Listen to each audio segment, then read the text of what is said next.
we're thinking about optimising our diet, increasing nutrients or being as healthy as possible, a lot of us choose to invest in supplements. So be that vitamin supplements, it could be weight loss supplements. Some people are using protein shakes to try and gain muscle.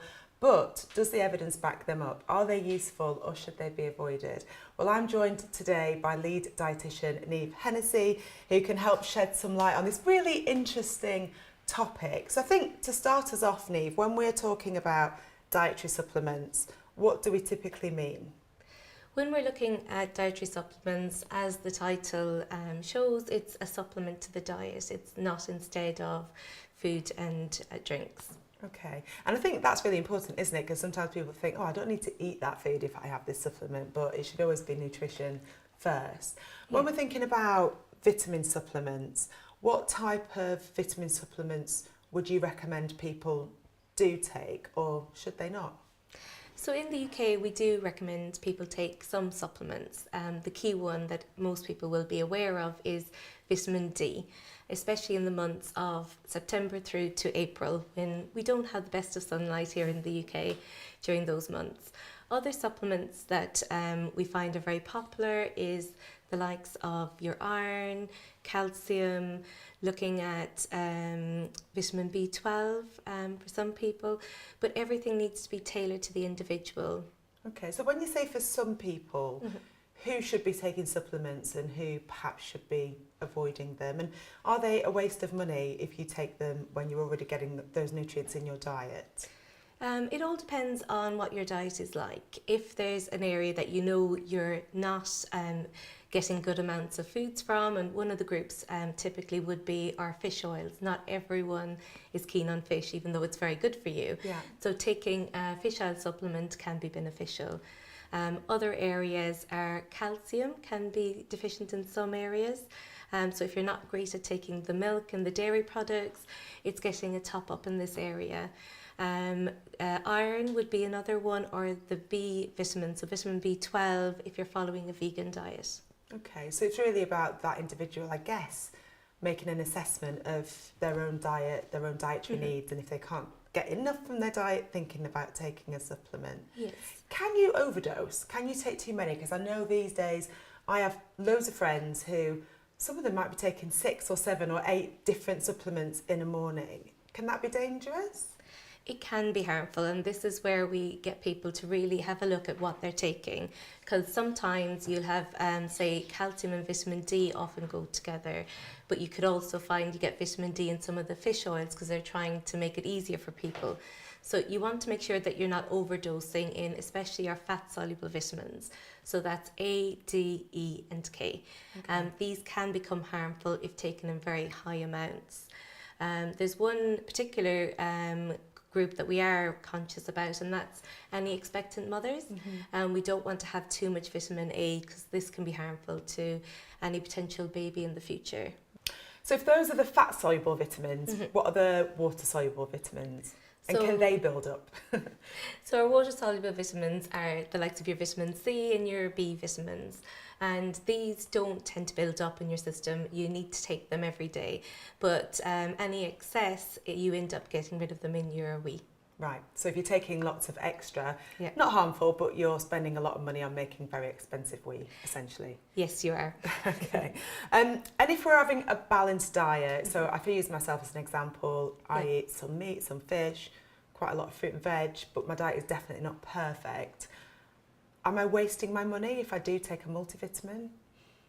I wouldn't say you're wasting your money. Multivitamins nowadays on the market, there's loads of them and they're quite reasonable to buy, especially in the winter months. If you know you're picking up colds and flus, they can be, they may be of help to people.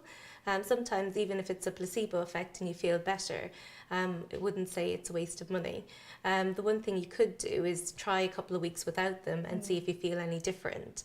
But it's very down to the individual. There are a lot of newer supplements on the market. I see them all the time on social media, and they're making these big claims about, you know, means you won't age as quickly and your skin will be better. And How much evidence is there to support these sort of newer supplements? Unfortunately, the evidence is very weak in this area, and we wouldn't normally recommend taking, especially the bigger the claim, the more suspicious you should be. Oftentimes with supplements, we can use them a lot more readily when we take them in through our diet. So taking them in a supplement, you often have to have more of that for it to have a beneficial effect. That's why, unless you're deficient in a particular area, we wouldn't recommend them. Now, especially with social media and the internet, it's a very good point to cover. We need to be very careful because the regulation in supplements isn't as good as what we would like it to be, and especially if you're buying something over the internet, you've no guarantee on how it's been made, how it's been prepared, that the ingredients on the packet are actually the ingredients that you're taking. So we would always recommend to get your supplements from your local pharmacy or from a reputable source. Yeah, so you can always have a chat with the pharmacist, can't you? I think people often don't realise that because it's a food supplement, it's completely different. The way it's tested and regulated is completely different to medicines, because medicines are very tightly regulated. They've got to go through certain studies and trials and then be approved by the MHRA. But for food supplements, they can pretty much say what they want, can't they, and get away with it? They can. Now, some supplements are very well manufactured, especially the ones we recommend in healthcare. But lots of other supplements on the market, they're not very well regulated at all. There are lots of supplements out there that promise weight loss, and it's such a huge market. Everything from skinny teas to, you see these skinny lollipops, gummies, all the way through to certain medicines actually that can be bought over the counter. What are your views on these? You need to be really, really careful because some of them have the potential of causing a lot of harm. Especially a lot of them work off of malabsorption. So there's a laxative effect, and that it can basically, you end up pooing and malabsorbing calories and vitamins and minerals. So if you take them over a long period of time, they can be very harmful. The other thing is they're not very heavily regulated, that market, so you can't really be 100% sure what you're taking. So there is no secret to weight loss. There is no quick fixes. It's down to diet and exercise and getting a healthy, balanced diet. Okay. There are a lot of these meal replacement shakes now where you actually have that instead of a meal, and they're even being used in healthcare. So presumably they can be effective, but what advice would you give to somebody who's thinking about using these to lose weight? It's a lot like different tools for weight loss.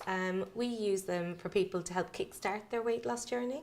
They can be really helpful for people to control the calories and making sure that they're getting a nutritionally complete diet.